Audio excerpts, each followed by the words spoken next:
minu sees on justkui nagu mingi selline mängudoos alati olnud. Selline suur hiigelsuur mängudoos, kust on läbi käinud tuhanded laulud, enda kirjutatud, teiste kirjutatud. Aga see on üks pisike mängudoos on. Ja see on ühe erilise laulu jaoks. Ja see mängudoos muidu on vakka, kui ma olen siin.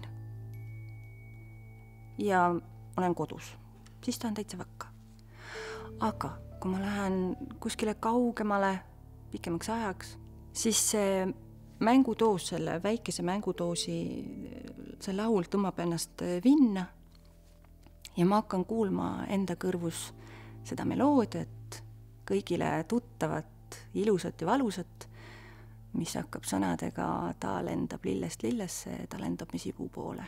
Ükskõik, kuhu ma olen läinud, kas ma olen jalutanud kuskil senni kaldal, imetlenud seda ilu, seisnud mõnest nendest paljudest sildadest ja ikka nagu karupoeg puhil tuleb see ümin ja ma kuulen seda viisi.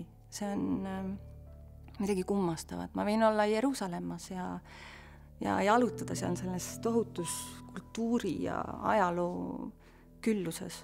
Ja Via Dolorosa, nutumüür, surilina, kõik see, tohutult põnev. Ja minu sees hakkab see mängudoos, hakkab tööle, tiksub ja ma jälle ise tahtsi. Ei saa midagi otsustada, vaid see laul ise tuleb.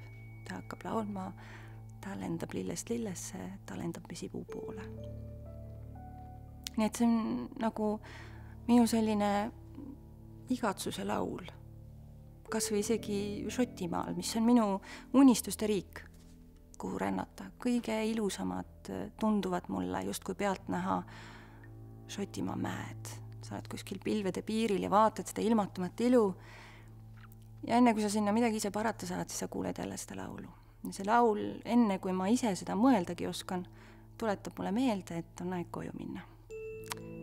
Ja ma ei saa lubada mitte midagi, sest et ma ei tea, mida saatus mulle toob. Ma ei tea, milliseks minu elu kujuneb. Aga ma tean seda ja elu on seda mulle õpetanud, et mina jään selle laulu külge nii, nagu see laul jääb alati minu külge. Minu maa. Minu keel. Minu joosed. Minu kodu. Minu aeg. Minu aeg. Minu inimesed. Mina jään.